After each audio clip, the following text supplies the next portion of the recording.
What is going on, YouTube? It is significantly less rainy today than it was yesterday.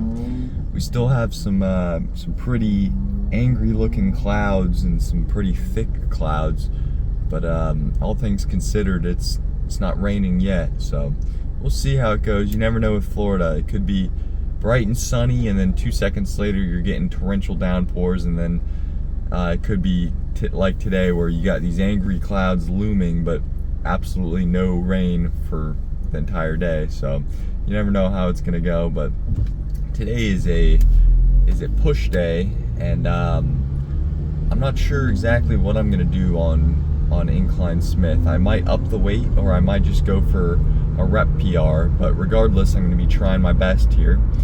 And then we'll be doing our back down sets as normal.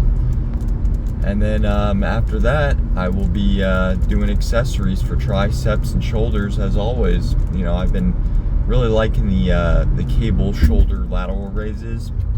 And once again, I'll be doing the seated shoulder press, and I will be continuing to keep the form super strict, where I go down and touch the bottom, and I hear the click at the bottom of the weight stack dropping, and then all the way to the top. That's what I'm gonna count as range of motion, at least on seated shoulder press. So we're gonna keep that consistent. On overhead press, barbell overhead press, I feel like I might keep the form a little looser, like I was mentioning, and not have to go all the way down to my sternum. I just got out of the dentist for routine cleaning, and that it's making me think of is that consistency is key.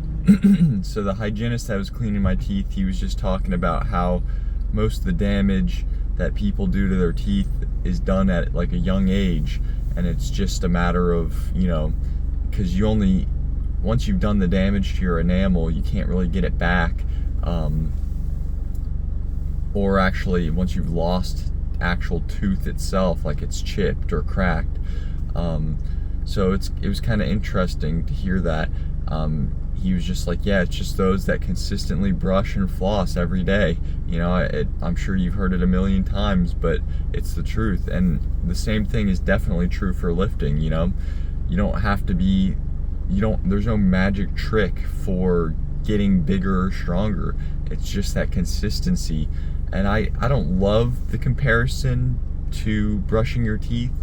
When people are like, yeah, I just go to the gym and it's just like brushing my teeth every day, because you know, you want to be pushing yourself and trying to progress in the gym. So it's not a direct one-to-one comparison, but it is comparable in the fact that you have to build that routine, and it's really just the boring things, the routine maintenance that will make you big or strong. You know, the biggest guys I know are the ones that are in there just, you know, not getting super hyped for every single set, but like at least bringing the intensity every single time they come in there, and they're in there every time they need to be, every time their program has set out for them to be there. And yeah, and the ones that are able to be there more consistently are the ones that are going to be making better growth in the long term. So that's my little piece of advice today. The boring things will make you big. Now there's nothing left to do but to get to it. So I'll see you guys in the gym here in just a minute.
Well, that's a wrap on the workout. I will say, I think I'm probably, it's a double-edged sword, because the gym, you know, talking to people in there, working out with the same people that you always do, makes it more enjoyable. But also, if you've got stuff that you got to do afterwards, it just absolutely deletes the day. Like I cooled down maybe like 6 times. Man, I just wanted to get through that workout, but every single time I would move on to the next machine, someone else would be like, "Oh, Micah, what's up?" So, that's all good though. Sometimes you just gotta, sometimes I envy the people that just come in with headphones on and a hat down, and they just don't make eye contact with anyone and just get through the workout. But yeah, I still got it done today. I don't think I had any PRs on anything. I matched my reps with 185 for my top set on Smith Machine incline bench for 6 reps. And then I got same number, 2 sets of 8 and then a set of 9 with 175 for my back down sets. And then, yeah, my accessories all moved okay today. I still feel like I'm getting back into the rhythm of using the pec deck again after doing cable flies for a little while. So I wasn't super strong on those today, but not exceptionally weak either. My sleep hasn't been super great the past couple days, but I'm not gonna take that as an excuse to go light on anything. So I went in and gave it heck. So that's about all you can do. It's the boring things, right? The consistency that matters. So, well, I appreciate y'all for watching this video. It means a lot. If you want to see more content like this, go ahead and subscribe. Leave a thumbs up so I know that you liked it. And until next time, later.